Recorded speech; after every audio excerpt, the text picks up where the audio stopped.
तो इस वक्त की बड़ी खबर एक बार फिर से आपको बताते हुए कांग्रेस की 43 नामों की दूसरी सूची जारी हुई। खास क्या है, 15 मंत्रियों समेत उप सचेतकों को टिकट मिला है। सादुल शहर से जगदीश चंद जांगड़ को टिकट पार्टी ने दिया है। वहीं दूसरी ओर बात करणपुर सीट की करें तो यहां गुरमीत सिंह कुन्नर को कांग्रेस ने अपना उम्मीदवार बनाया है। इसके अलावा सूरजगढ़ से डूंगर राम गेदर को टिकट मिला। यहां पर टिकट बदला गया है। वहीं कांग्रेस की कुल मिलाकर 43 नामों की जो दूसरी लिस्ट जारी हुई है, इसमें खास बात यही कि 15 मंत्रियों समेत उप सचेतकों को टिकट मिला है। बंगाली समाज के नवरात्रि के फंक्शन में आया हूं, जब माताजी बैठी हुआ सत्य का रास्ता सबको चुनना चाहिए। पैसा चाहिए तो लक्ष्मी माँ, विद्या चाहिए तो सरस्वती माँ, ताकत चाहिए तो दुर्गा माँ, और लोगों की भलाई चाहिए तो सत्य के रास्ते पर चलकर हमारे साथ आओ। क्योंकि कांग्रेस और बीजेपी के काम को तोलकर उसके साथ जाना चाहिए जो आपका भला कर रहा है। हमने राजस्थान में कोई कमी नहीं रखी, हमने काम करके दिखाया है। और ये जो काम है हमारा, ये जो हमारा काम है, काम के आधार पर वोट मिलना चाहिए। सच्चाई के रास्ते पर चले और देख ले, तराजू ले, तोले, परखे और देखे किसने काम किया। जब हमने काम किया तो हमारे साथ हम हमारी जान देने के लिए तैयार रहते हैं जनता के लिए। ये जान हाजिर, इससे ज्यादा क्या कर सकते हैं। सब कुछ किया है, आम आदमी को अधिकार मिला। राजस्थान पहला राज्य है जहां पर 1000 रुपये मिनिमम पेंशन मिलती है। बुजुर्ग, विकलांग, विधवा पेंशन हम देते हैं। राजस्थान पहला स्टेट है जहां ओपीएस लागू हो गई। फ्री दवा, फ्री इलाज योजना यहां पर लागू है। 25 लाख तक का इलाज फ्री है। यहाँ पे प्रांतवाद का झगड़ा नहीं है, भाषा का झगड़ा नहीं है, जाति का झगड़ा नहीं है। यहाँ कभी सुना आपने प्रांत के नाम पर झगड़ा हो रहा है?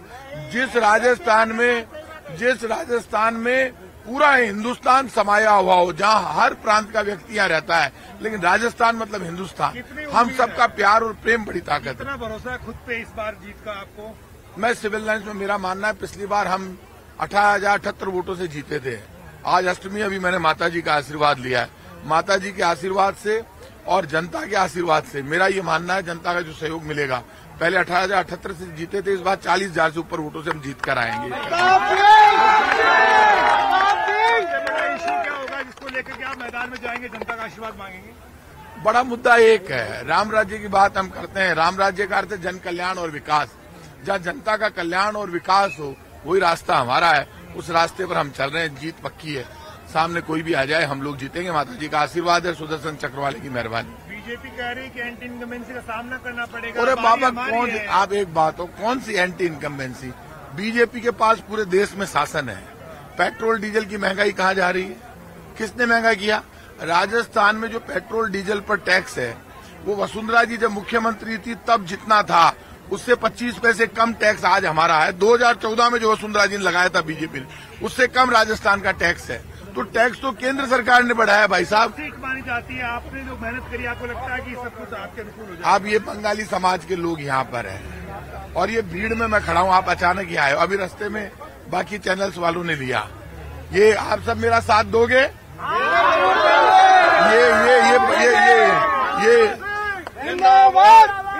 ये यहाँ हम खड़े हैं अचानक।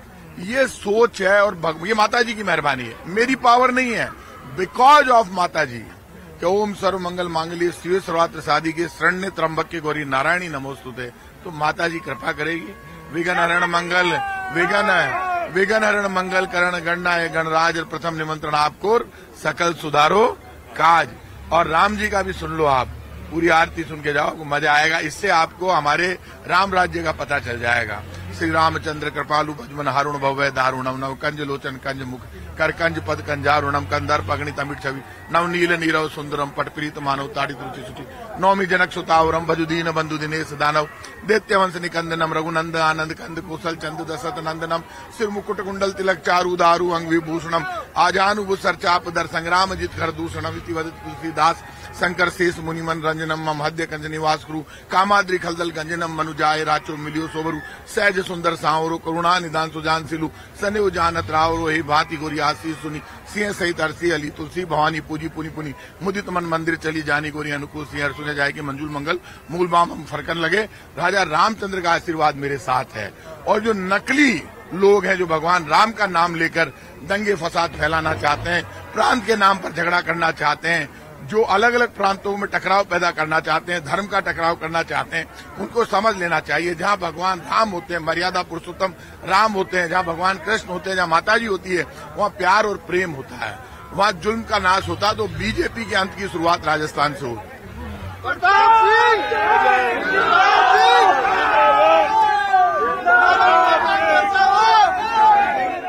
खाचरियावास को सुन रहे हैं आप, प्रदेश सरकार में मंत्री हैं और सिविल लाइंस से इनको भी टिकट, जो आज 43 नामों की कांग्रेस की इस लिस्ट में घोषणा हुई है, उनका भी नाम इसमें शुमार है। हमारे साथ 4 खास सहयोगी जुड़ रहे हैं इस बड़ी खबर पर जानकारी के लिए, एनालिसिस के लिए। एक एक करके इनका रुख करेंगे। हमारे साथ सुधीर शर्मा हैं जयपुर से, इसके अलावा लवली भी हमारे साथ जुड़े हुए हैं, लवली वधवा। साथ ही साथ मैं बता दूं आपको कि दिल्ली से लखवीर सिंह शेखावत भी हमारे सहयोगी साथ में हैं। सबसे पहले सुधीर शर्मा का हम रुख करते हैं, सुधीर से जानना चाहेंगे। सुधीर जी बताएं, ये जो 43 नामों की लिस्ट दूसरी कांग्रेस की जारी हुई है, इसमें कौन से चौंकाने वाले फैक्टर्स हैं? 15 मंत्रियों के नाम हैं इसमें। 15 मंत्रियों के नाम है। मुख्य सचेतक होते हैं विधानसभा में महेंद्र चौधरी, जो नावा से विधायक है, उनको भी वहीं से टिकट मिली है।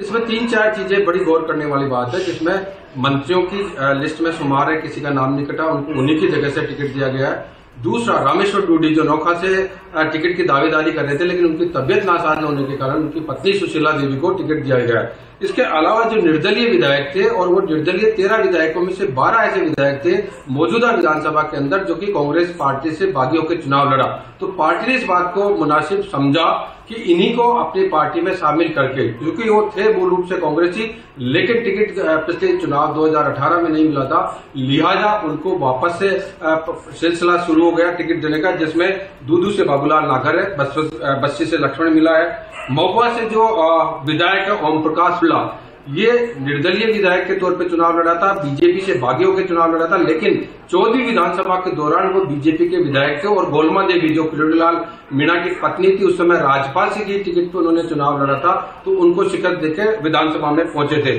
मारवाड़ जंक्शन से खुशवीर सिंह को टिकट मिला है, सिरोही से संयम लोढ़ा जो कि सीएम के सलाहकार है, उनको भी वहीं से टिकट मिला है।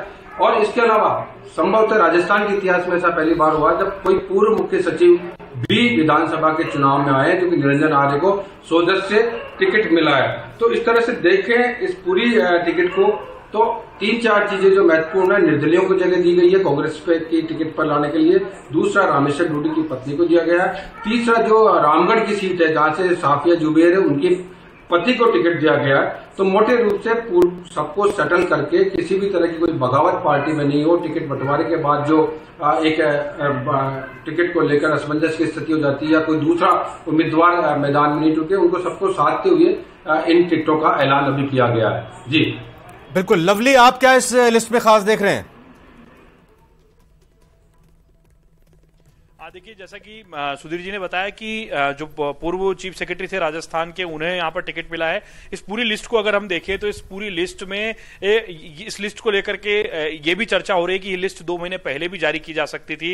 ये पहले भी ये लिस्ट में ये तमाम वो नाम है जिसमें असंतोष को थामने के लिए देखिए, भारतीय जनता पार्टी ने जिन सीटों में परिवर्तन किया है, उनकी आग लगातार उनको संभालना बड़ा भारी पड़ रहा है। लेकिन दूसरी तरफ कांग्रेस ने बड़ी, ये कह सकते हैं, बहुत तरीके के साथ में, राजनीतिक विश्लेषण के साथ में, निर्दलीय विधायकों को साधते हुए, अशोक गहलोत, सचिन पायलट के समीकरण को साधते हुए इस सामूहिक लिस्ट को जारी करने की पूरी कोशिश की है। इस लिस्ट में 2 परिवर्तन जो मोटे तौर पर है, जो देखने को मिले हैं, उनके अलावा नावा के टिकट के अंदर परिवर्तन है, उनकी पत्नी को दिया गया है, डूडी नासाज चल रही है उनकी तबियत, और दूसरी तरफ चीफ सेक्रेटरी चुनाव के मैदान में होंगे। तो मुकाबला दिलचस्प होगा सोजत का, क्योंकि चीफ सेक्रेटरी ने अपना दरवाजा, जो था घर का दरवाजा, चीफ सेक्रेटरी रहते हुए खोल रखा था पाली मारवाड़ की जनता के लिए, उन्हें उसका कितना लाभ मिल पाता है। और दूसरी बड़ी महत्वपूर्ण बात यह है कि इसमें उन लोगों के नाम नहीं है, उन मंत्रियों के नाम नहीं है जिन्होंने आला कमान के संदेश को विधायकों तक पहुंचाने के लिए यह कहा था कि अशोक गहलोत ही आला कमान है। ऐसे मंत्री शांति धारीवाल, महेश जोशी और सरकार के विश्वस्त माने जाने वाले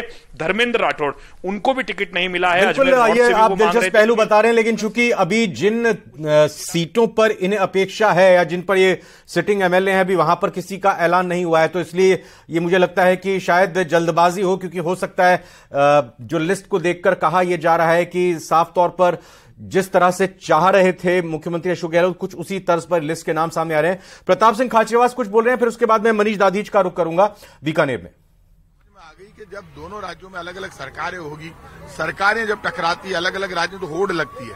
आज राजस्थान की सरकार आंख की किरकिरी बनी हुई है केंद्र की बीजेपी की सरकार, क्योंकि हमारा काम अच्छा वो देखते हैं, उनका काम खराब है।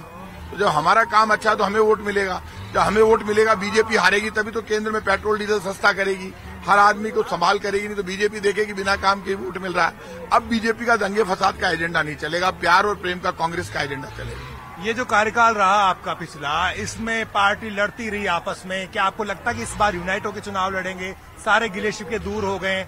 लेकिन जो टिकटों को लेकर के अभी भी कहीं न कहीं स्थिति ऐसी है कि दबाव में आ गए हैं, आला कमान की चल रही, नेता गौण हो गए। अब कैसी बात कर रहे हैं आप? 2.5 साल तक कोरोना आया, क्या करेगी बीजेपी, क्या करेगी कांग्रेस? मंदिर मस्जिद गिरजाघर गुरुद्वारा सब बंद हो गए। कोरोना में जबरदस्त मैनेजमेंट हमारा रहा, हमारी सरकार का रहा, कोई कमी हमने नहीं रखी। जनता के घर तक बना हुआ भोजन, सूखा राशन सब हमने पहुंचाया, ये हमारी जिम्मेदारी थी। आप बताओ, कोरोना आने के बाद सिर्फ 2.5 साल में इतना काम हुआ, रिकॉर्ड काम हमने करके दिखा दिया।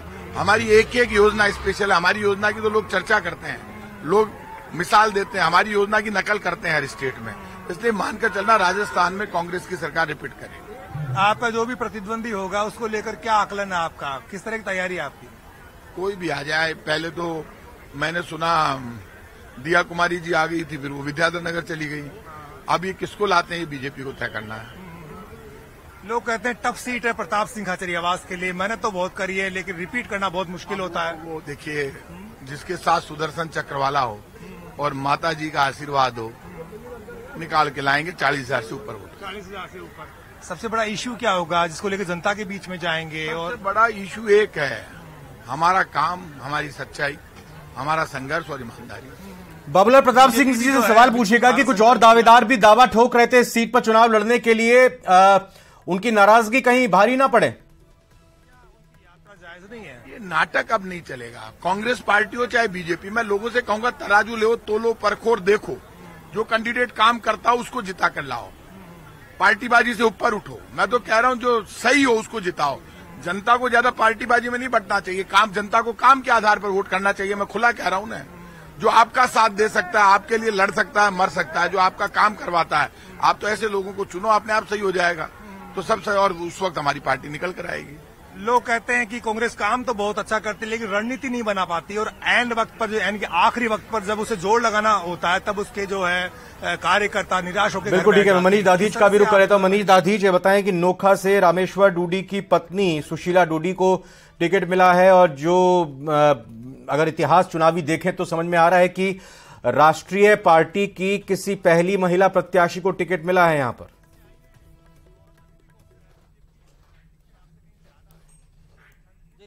बीकानेर के बारे में एक बात कही जा सकती है कि वही घोड़े वही मैदान, और राजनीति के इस मैदान में देखा जाएगा कि कौन बनेगा पहलवान, क्योंकि नोखा से फिर से रामेश्वर डूडी की जो पत्नी है, धर्मपत्नी है सुशीला डूडी, उनको जो है वो टिकट दिया गया है। और खास तौर पर सबसे बड़ी बात यह है कि जो रिपीट किए गए हैं टिकट, क्योंकि अगर बात की जाए खाजूवाला की तो गोविंद राम मेघवाल पर फिर से दाव खेला है कांग्रेस ने, चूंकि गोविंद राम मेघवाल के मंत्री रहते हुए ही जो जब खाजूवाला था उसको अनूपगढ़ में शामिल किया गया था जिले में, और उनके ही नेतृत्व के अंदर फिर से इसको बीकानेर में शामिल कर लिया गया। तो निश्चित तौर पर कहीं ना कहीं कांग्रेस आला कमान ने फिर से विश्वास जताया है, और एक तरीके से अगर राजनीतिक एंगल से देखा जाए तो कहीं ना कहीं पर गोविंद राम मेघवाल जो हैं वो अर्जुन राम मेघवाल के पैरेलल एक जो पौध है वो खड़ी की जा रही है लोकसभा चुनाव को भी देखते हुए। तो निश्चित तौर पर हालांकि फिलहाल विधानसभा चुनाव हैं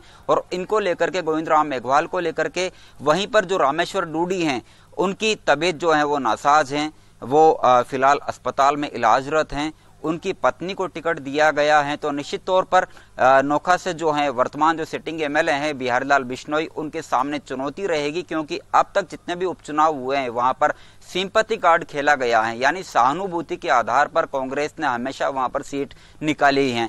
लेकिन निश्चित तौर पर तो जिस तरह से यहाँ पर रामेश्वर डूडी की जो धर्मपत्नी उनको टिकट दिया गया है, तो जो जनता का जो रुझान है वो भी शायद कहीं ना कहीं पर एक सहानुभूति के बतौर वहां पर बन सके।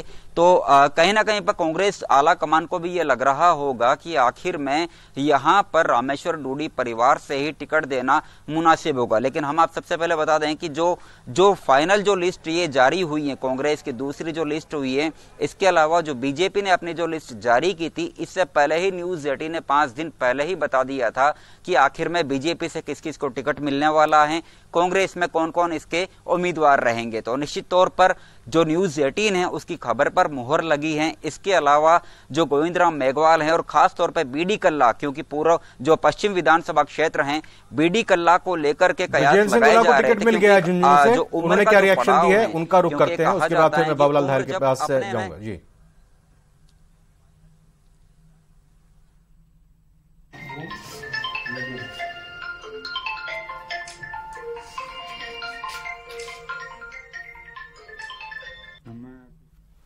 3 चुनाव से लगातार पार्टी की आशाओं पर और हमारे झुंझुनू विधानसभा की जनता की आकांक्षाओं पर खरा उतरने की चेष्टा की है, खरा उतरता रहा हूँ।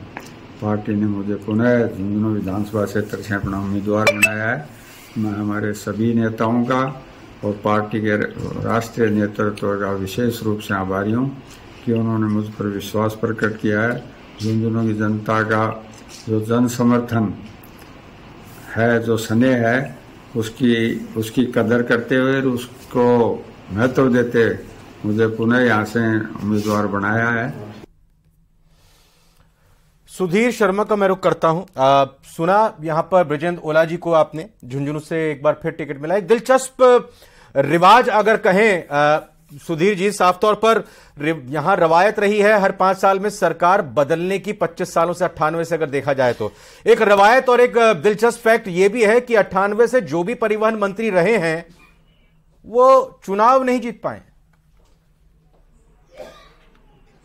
देखिए, ऐसी चीजें जो चलती है वो तो बहुत सारी चल रही है, क्योंकि अगर 200 विधानसभा क्षेत्र है और इतना बड़ा क्षेत्रफल भी राजस्थान का सबसे बड़ा क्षेत्रफल है, ऐसी बहुत सारी सीटें हैं। दिलचस्प बात है, जैसे मैं आपको एक बताऊं, बागीडोरा एक ऐसी सीट है जो 1952 से पहले चुनाव से लेके और बीजेपी के गठन के बाद, यानी जनसंघ से लेके 1980 में भारतीय जनता पार्टी गठन के बाद से अब तक बागीडोरा पर बीजेपी ने फतह हासिल नहीं की। एक और ऐसी सीट है नवलगढ़, जिसपे भी इस तरह की देखा जाए कि नवलगढ़ में आज तक बीजेपी ने फतह हासिल नहीं की है। एक बार चुनाव लड़वाया गया था वहां पर, लेकिन वो गठबंधन में चली गई थी, इस वजह से बीजेपी की सीट भी क्लियर कट नहीं कर सकते।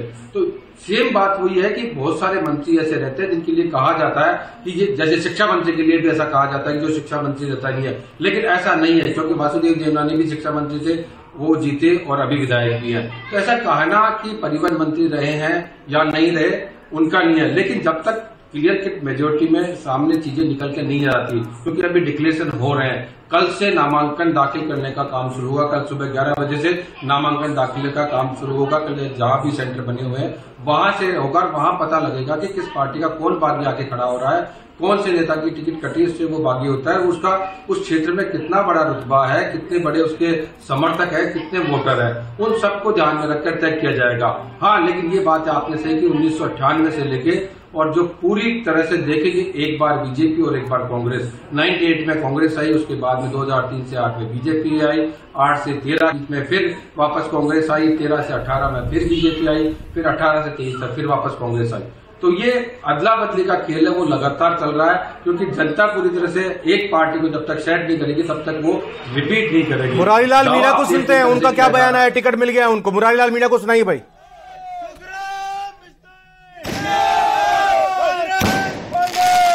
उसमें विधानसभा दौसा से और लाल सोट से प्रसाद लाल जी का दोनों टिकट डिक्लेयर हो गए। हमारे जिले में पार्टी ने, चाहे मैं हूँ चाहे प्रसाद लाल जी हों, पे विश्वास जाहिर किया है और लगातार 5 साल तक हम लोगों ने जनता के बीच में रह के काम किया है। उसी को ध्यान में रखते हुए पार्टी ने हमको टिकट डिक्लेयर किया है। मैं समझता हूँ कि जनता में बड़ा जोश है, हमारे कार्यकर्ता में जोश है और कार्यकर्ता मिलकर मेहनत करेंगे, बहुत भारी बहुमत से विधानसभा को हम जीतेंगे। लवली वधवा का रुख कर लेते हैं। लवली, दौसा में 5 सीटें हैं, 5 में से 4 पर ऐलान हो गया है। ममता भूपेश मंत्री हैं, पहले उनके नाम आ गया था, प्रसादी लाल मीणा उनका नाम हो गया, फिर इधर एक और मीणा साहब का क्लियर हो गया है, तो वही जो उम्मीद लगाई जा रही थी दौसा में क्लियर हो चुका है। और एक तरह से देखें कि पूर्वी राजस्थान में बहुत अच्छे तरीके से फतह हासिल की थी कांग्रेस ने पिछले चुनावों में। बिल्कुल, पूर्वी राजस्थान के अंदर ये कहा जाता है कि अशोक गहलोत हाल के दिनों में और सचिन पायलट प्रियंका गांधी का दौरा करने के लिए गए थे और उस दौरे के दौरान भी कई चीजें देखने को मिली थी। तमाम कांग्रेस के जो पदाधिकारी थे वो एकजुट नजर आने लगे और ये कहा जा रहा था कि दिल्ली की बैठक के बाद में ये फैसला हुआ है कि सब लोग मिलकर के चुनाव लड़ेंगे। और बार बार बयान जो आ रहे हैं, चाहे वो सचिन पायलट के बयान आ रहे हो, चाहे अशोक गहलोत के बयान आ रहे हो, उन बयानों के बाद में ये तो तय माना जा रहा है कि जो लिस्ट आने वाली है वो आपसी सामंजस्य के साथ में वो लिस्ट आएगी। लेकिन बीजेपी में ठीक नहीं है इलाके के अंदर तस्वीर। वहां पर उन्होंने 41 उम्मीदवारों की जो सूची जारी की थी, जिसमें पहले पूर्वी राजस्थान के लोगों के नाम शामिल थे, उनके मुकाबले अगर देखा जाए तो ये लोग कई हजार वोटों से एक बड़ी पटखनी देकर के सरकार के साथ में कांग्रेस के ये तमाम जो दावेदार हैं ये सत्ता में आए थे और मंत्री भी बने थे। पूर्वी राजस्थान का सबसे बड़ा इशू जो है वो ERCP है और इस इशू को लेकर के राहुल गांधी से लेकर के अशोक गहलोत से लेकर के तमाम जितने पदाधिकारी हैं, कांग्रेस के नेता हैं, वो हर सभा के अंदर इसका जिक्र कर रहे हैं। ना केवल इसका जिक्र कर रहे हैं बल्कि इसको पूर्वी राजस्थान का और राजस्थान का सबसे बड़ा मुद्दा बना दिया है। अब ERCP के मसले को लेकर के भारतीय जनता पार्टी ने अब तक अपना स्टैंड पूरी तरीके से क्लियर नहीं किया है कि वो ERCP पर क्या कोई ऐलान करने जा रहे हैं या कोई बात हो सकती है। हालांकि अभी आचार संहिता चल रही है तो केंद्र सरकार भी यहां पर कोई खास ऐलान नहीं कर सकती, चुनावी पाबंदियां हैं। लेकिन ठीक बात आपने कही कि पूर्वी राजस्थान का जो इलाका है वो राजेश पायलट के जमाने से एक कांग्रेस के लिए प्रियंका गांधी कह करके गई कि राजेश पायलट जैसे नेता पूर्वी राजस्थान ने हमें दिए हैं और उसके बाद में सचिन पायलट जो हैं अब उनकी कमान को इस इलाके से संभाल रहे हैं। हालांकि वो टोंक से चुनाव लड़ रहे हैं लेकिन टोंक में उनके सामने कौन आया ये अभी तक क्लियर नहीं हुआ है। तो ऐसा माना जा रहा है कि पूर्वी राजस्थान के ही किसी भारतीय जनता पार्टी भी किसी ऐसे बड़े नेता पर दांव खेलेगी, टोंक में भेजेगी जो सचिन पायलट के सामने जाकर के उन्हें घेरने की कोशिश करे। बीजेपी मनीष दाधीच आपसे समझना चाहेंगे, मारवाड़ में क्या राजस्थान के मुद्दे ही गूंजेंगे या फिर जिस तरह से पूरी राजस्थान में कांग्रेस की तरफ से ERCP के मसले को लेकर घेरा जा रहा है, बीजेपी उसमें बचाव भी कर रही है, काउंटर अटैक भी कर रही है, क्या मारवाड़ में मुद्दे स्थानीय तौर पर अलग रह सकते हैं? कुछ दिक्कत है शायद, मैं बाबूलाल धायल से जान लेता हूं, समझ लेता हूं इस मसले को। बाबूलाल, क्या कांग्रेस की रणनीति है अलग अलग संभाग में, अलग अलग रीजन में अलग अलग मुद्दे उठाए जाएं, बनाए जाएं? पूर्वी राजस्थान में अभी कोई ज्यादा बड़ी लिस्ट नहीं आई है। दौसा जिले की टिकटें हुई हैं, भरतपुर से भी ज्यादा टिकट नहीं है, सिर्फ और सिर्फ विश्वेंद्र सिंह का नाम है आज। इसके अलावा वैर से भजनलाल जाटव का नाम है। जो BSP से कांग्रेस में आए थे उनको भी टिकट मिलने बाकी है। निर्दलीय काफी आज टिकट लेने में कामयाब हो गए, लेकिन अभी भी जो निर्दलीय कांग्रेस के साथ खड़े थे उनको टिकट का इंतजार है।